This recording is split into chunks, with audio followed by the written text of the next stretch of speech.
नमस्कार मेरे प्यारे दोस्तों। तो आप सभी लोगों का फिर से एक बार मेरे यूट्यूब चैनल सिंग स्टडी पर बहुत बहुत स्वागत है।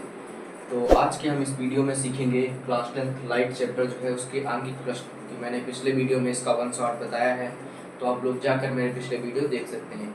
तो आइए शुरू करते हैं। उससे पहले शुरू करने से पहले मैं कुछ सूत्र बताऊँगा, तो उनको ध्यानपूर्वक समझेंगे कि दर्पण का सूत्र होता है, क्योंकि न्यूमेरिकल से पहले अगर हमें सूत्र नहीं पता है तो हम न्यूमेरिकल नहीं कर पाएंगे, तो सूत्र को जानना बेहद इम्पॉर्टेंट है। तो 1/f equal to 1/v plus 1/u, ये होता है दर्पण का सूत्र। यह क्या है? यह है फोकस दूरी, v क्या है? प्रतिबिंब की दूरी, u क्या है? वस्तु की दूरी। और एक सूत्र होता है कि कभी कभी पूछ लेता है कि फोकस दूरी और वक्रता त्रिज्या में क्या संबंध है, तो इसका सूत्र होता है F इक्वल टू R/2, ये होता है सूत्र इसका। तो इसी पर आधारित ये कुछ सवाल हैं, तो आइए इनको देखते हैं। तो पहला सवाल है मेरा कि कोई वस्तु 30 सेंटीमीटर, पहले तो सवाल आप ध्यानपूर्वक पढ़ेंगे। क्या बता रहा है कि कोई वस्तु 30 सेंटीमीटर वक्रता त्रिज्या के किसी उत्तल दर्पण के सामने 20 सेंटीमीटर दूरी पर रखी है, प्रतिबिंब की स्थिति ज्ञात कीजिए। कोई वस्तु 30 सेंटीमीटर वक्रता त्रिज्या को लिखते हैं भैया r से, तो क्या हुआ, r हमारा दिया हुआ है, कितना दिया है? 30 सेंटीमीटर। तो हमको अब यहाँ से ज्ञात हो जाएगा, क्योंकि फोकस दूरी हमें निकालना है, तभी हम प्रतिबिंब की दूरी निकाल पाएंगे। तो जब हम निकाल लेंगे, जब बराबर क्या होता है? r/2। मैंने डायरेक्टली लिख दिया है, r नहीं लिखा है, उससे आपको कोई दिक्कत नहीं। कितना हो गया? 15 सेंटीमीटर। फिर देखते हैं किसी उत्तल दर्पण। अब भैया यहाँ पर बेहद इंपॉर्टेंट है, पहले लिख लेना है आपको उत्तल दर्पण। उत्तल दर्पण, ये उत्तल दर्पण के बारे में बताया गया है। उत्तल दर्पण के सामने 20 सेंटीमीटर दूरी पर रखा है। तो उत्तल दर्पण की फोकस दूरी जो होगी वो प्लस की होगी, और जो वस्तु की दूरी होगी ये होगी माइनस की, ये 20 सेंटीमीटर। तो अब मेरे ख्याल से आप इस सूत्र से निकाल लेंगे। तो ये सूत्र क्या कहता है? 1/f equal to 1/v plus 1/u, ये हमको निकालना है। तो ये यहीं पर होगा और इसको इधर हम ले आएंगे, यानी इसका विस्थापन करेंगे। 1/v इक्वल टू 1/f, और ये प्लस का था, इधर आया, हो गया माइनस का 1/u। अब इसकी वैल्यू रखते हैं। 1/v 1/f की वैल्यू कितनी है? 15, और u की कितनी है? -20। तो क्या हो गया? 15, और ये माइनस 1/-20। अब इसकी गुणा करते हैं। 1/v इक्वल टू, अब इसमें लासा देखो क्या मिलेगा, इन दोनों में लासा मिलेगा 60। आप चाहें तो निकाल सकते हैं 15 और 20 का लासा, इसका मिलेगा 60 लासा, मैंने ले लिया। फिर इसकी गुणा इसमें करेंगे कि ये प्लस का है, तो 15 चक्कू 60, यानी 4 यहाँ पर लिखेंगे। 20 दिया 60, यानी ये माइनस का है और बीच में माइनस है, तो ये माइनस का, ये माइनस का, 20 दिया 60, ये हो गया 1/v इक्वल टू 4 + 3/60। फिर v जब होगा, ये 7 हो गया, ये 60 ऊपर और ये नीचे, इसकी त्रिज्या गुणा होगी तो ये बटे में आ जाएगा इसके, और ये ऊपर चला जाएगा। तो इतना समझ में आया, ये हो गया सेंटीमीटर में। आप चाहें तो इसको काट सकते हैं या आप ऐसे लिखें, दोनों सही हैं। तो इससे हमें प्रतिबिंब की स्थिति का पता चल गया। तो आइए अगले सवाल की ओर बढ़ते हैं। फिर अगला क्वेश्चन है हमारा कि 15 सेंटीमीटर फोकस दूरी का, यानी फोकस दूरी क्या होगी आपकी? 15 सेंटीमीटर।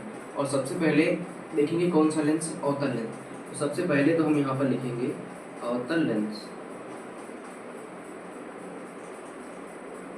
क्योंकि इसी के जरिए हमें पता चलता है कि फोकस दूरी ऋणात्मक होगी या धनात्मक होगी। तो सबसे पहले हम लिखेंगे अवतल लेंस। फिर फोकस दूरी क्या है? तो अवतल लेंस की फोकस दूरी होती है माइनस में, ये होगी 15 सेंटीमीटर। फिर क्या है? किसी बिंब का प्रतिबिंब से लेंस से 10 सेंटीमीटर दूरी पर बनता है, यानी कोई बिंब है उसका प्रतिबिंब यानी v, ये भी होता है इसमें अवतल लेंस में माइनस का, ये 10 सेंटीमीटर दूरी पर बनता है। तो आपको फाइनली अब ये ज्ञात करना है। तो इसका सूत्र क्या होता है? 1/f बराबर 1/v माइनस 1/u। तो आपको ज्ञात क्या करना है? ये, तो ये इधर आ गया, इसको पक्षांतर कर लीजिए, और ये वाला इधर आ गया। तो 1/f u equal to 1/v minus 1/f। और इसमें इसके मान रखेंगे, इसका कितना मान है 10 और इसका 15, 1/- 10 और ये 1/- 15। फिर इसको सॉल्व करेंगे इधर। अब इसमें लासा लेंगे, देखेंगे लासा क्या मिल रहा है। तो इसमें आप जब लासा लेंगे तो ये मिलेगा 30 मिलेगा। तो अब इसकी गुणा करेंगे, 10 3 30, चूंकि ये ऋणात्मक है तो 3 भी ऋणात्मक होगा। 10 3 30, फिर 15 दूना 30, ये माइनस का ये 30, 1/u इक्वल टू, अब ये देखिए ये माइनस माइनस हो गया प्लस, माइनस का 3 और प्लस का 2/30 ये हो गया। अब फिर देखिए माइनस और ये प्लस तो ये घटेगा, 1/u ये हो गया माइनस का 1/30। फिर इसकी सीधे गुणा करेंगे तो ये जो होगा 30/, ये एक इसके बटे में आ जाएगा यानी -1। फाइनली इसका आंसर निकल कर आता है माइनस का 30 सेंटीमीटर। ये इसका आंसर हो गया। तो फिर अगले सवाल की तरफ बढ़ते हैं। फिर देखते हैं 3 नंबर पर सवाल दिया। ये बहुत ही इंपॉर्टेंट सवाल है, कई बार बोर्ड एग्जाम में पूछा गया है। ये आपसे महज 3 नंबर में पूछेगा क्योंकि ये छोटे सवाल होते हैं और इम्पॉर्टेंट भी हैं। तो मैं इसका सूत्र बता दूं, ये होता है P बराबर 1/f डायोप्टर, ये इसका सूत्र होता है। तो इसी के आधार पर ये सवाल है। तो आइए देखते हैं। उस लेंस की फोकस दूरी ज्ञात कीजिए जिसकी क्षमता -2 डायोप्टर है। यह किस प्रकार का लेंस है। तो देखते हैं भाई हमको क्या दिया हुआ है। ये दिया है लेंस की क्षमता कितना है -2 डायोप्टर। फिर हमें ज्ञात क्या करना है, यह ज्ञात करना है। तो अब इसको इसके बटे हम 1 मान लेते हैं और इसकी इससे गुणा करवा देते हैं। तो ये सूत्र फाइनली बन जाता है 1/p, ये हो जाएगा मीटर में। जब p उधर होगा तो डायोप्टर, अगर f है तो मीटर। तो देखते हैं फिर f इक्वल टू 1/p, ये हो जाएगा मीटर में। फिर क्या होगा, अगर आप इसे चाहें तो सेंटीमीटर में चेंज कर सकते। सेंटीमीटर में चेंज करने के लिए इसको हम 100 कर देंगे और बटे p, ये हो गया हमारा सेंटीमीटर में। अब p का मान रख देंगे, p है लेंस की क्षमता। तो इसका दिया है मान कितना है 2। अब इसको माइनस का 2, इसको काट देंगे, ये हो जाएगा 50, यानी जब बराबर जो होगा वो हमारे पास आंसर आएगा -50। अब आप एक चीज़ ध्यान में रखिए, मैंने पिछले सवाल में अभी बताया था कि अगर फोकस दूरी माइनस में है वो भी लेंसों की, तो भैया फोकस दूरी अगर माइनस में होगी तो वो लेंस कौन सा होगा, वो होगा लेंस अवतल लेंस। वो लेंस कौन सा होगा, वो होगा लेंस अवतल लेंस। ये लेंस हो गया। अगर नहीं समझ में आया तो आप इस सवाल में देख लीजिए, आपको बिल्कुल फाइनली समझ में आ जाएगा।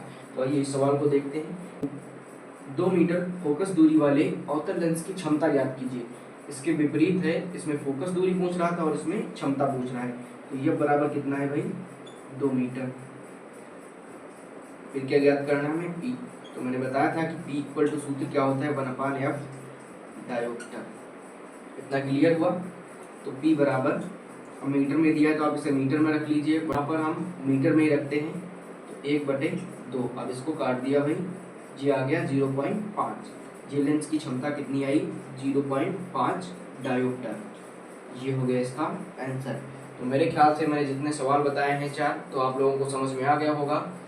तो आज के लिए इतना ही, मिलते हैं आपको अगले वीडियो में। तब तक के लिए राधे राधे, जय श्री कृष्णा। और जो लोग मेरे चैनल पर नए हैं और चैनल को भी सब्सक्राइब नहीं किया है तो चैनल को सब्सक्राइब कर लें, बेल आइकन प्रेस करें जिससे मेरे अगले वीडियो आप सभी तक पहुंच